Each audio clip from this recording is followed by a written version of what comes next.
আশা করি সবাই ভালো আছেন। তো আজকে আমরা মোবাইল ফোনের মাধ্যমে কীভাবে পাইথন প্রোগ্রাম রান করা যায় সেটি শিখব। তো চলুন, প্রথমে আমি আমার মোবাইল স্ক্রিনে প্লে স্টোর অ্যাপে প্রবেশ করছি। এখানে সার্চ অপশনে গিয়ে পাই.3, তো এই যে আমার এখানে চলে যাচ্ছে। পাই.3টা আমার ইনস্টল করা আছে। প্রথমে আপনারা সবাই ইনস্টল করে নেবেন, এরপরে ওপেন অপশনে ক্লিক করবেন। এরকম একটি ইন্টারফেস আসবে। এরপরে আমি পাইথন সিনট্যাক্স অনুযায়ী টাইপ করছি।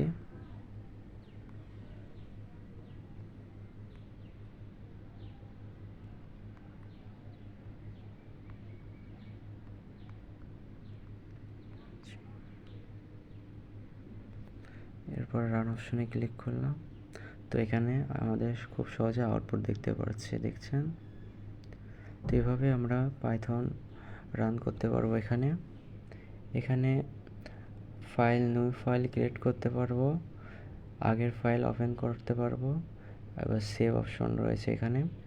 খুব সহজে এভাবে আমরা মোবাইল ফোনের মাধ্যমে পাইথন প্রোগ্রাম রান করতে পারবো।